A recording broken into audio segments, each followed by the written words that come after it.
I set out with the mission to invest in 100 companies by 2020. That was 2015. I said 5 years from now, I would have invested in 100 companies that are led by women, people of color, and LGBT founders. And I was laughed out of the room a lot of times, or I was told I was crazy, or like literally told I was crazy. I have an email from a woman who said what I was doing was crazy. She didn't call me crazy, but I was called like a lot of things. Now I just get called, you know. Just saying.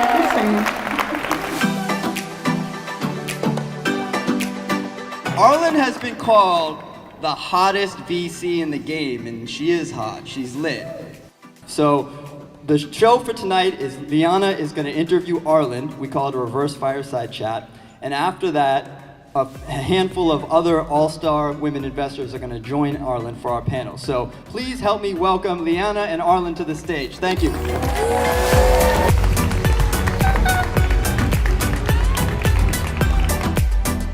I want to talk a little bit about facing one's fears. Okay. Let's talk a little bit about what fears you had when you were sitting there in the airport or had this dream that you faced, and where did you draw the strength to face those fears from whatever background, childhood experience? Yeah, I mean, when that was happening, it was less fear about the future or the unknown, and more like discomfort of what was actually happening.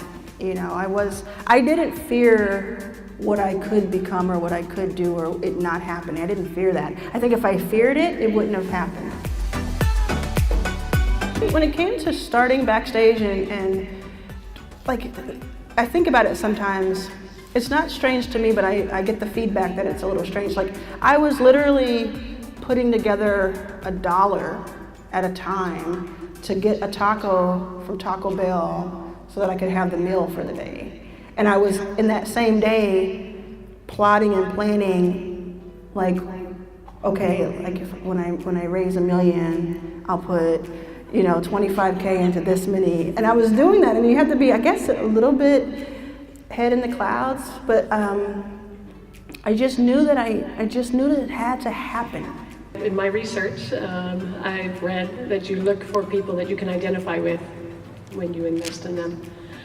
Yes. Can you speak to that a little bit? Well, I guess I'm just being honest, and I think most investors look for people they can identify with.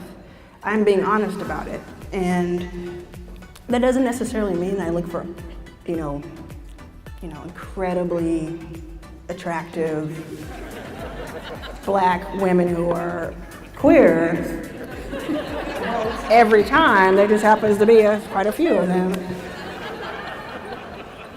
Because we are quite rare. So. If you all knew, like, I do not think that. But a lot of times I relate to a straight white guy. I'll relate to a white woman or whatever. It's pattern matching, and pattern matching is a thing that happens in venture capital and investment, and it's not bad, and it's not crazy, and it's not wrong. It's just that for so many years, for 7 decades, pattern matching meant like white male, because that's or similar, close to that, and it's because it's what was successful. But if all the money is going to white men, that's who's going to be successful. Thelma and Louise. Okay.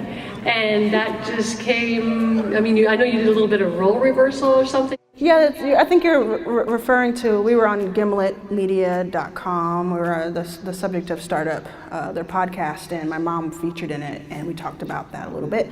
And she's super transparent too, so I think that's where I get it from.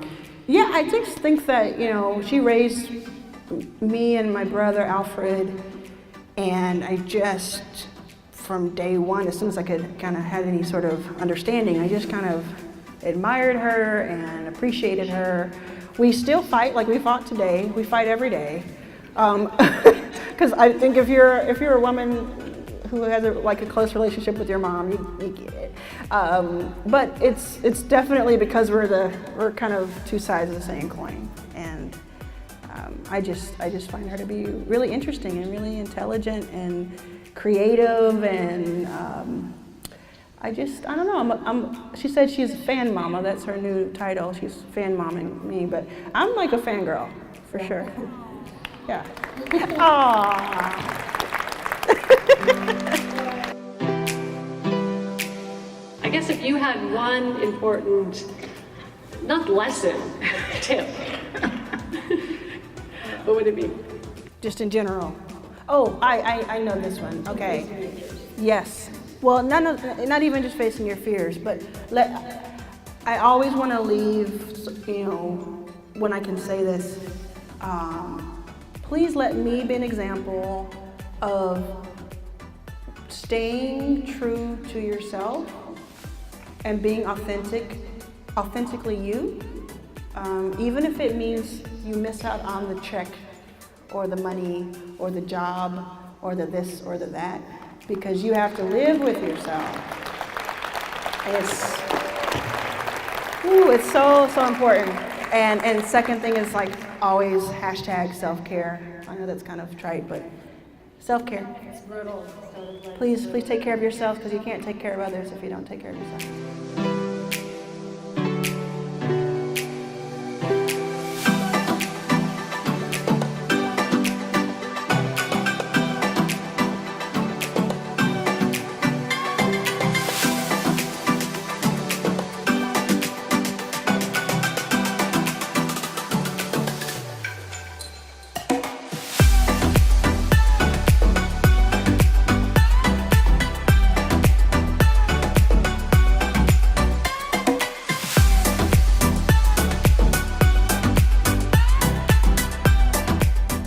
Backstage Capital.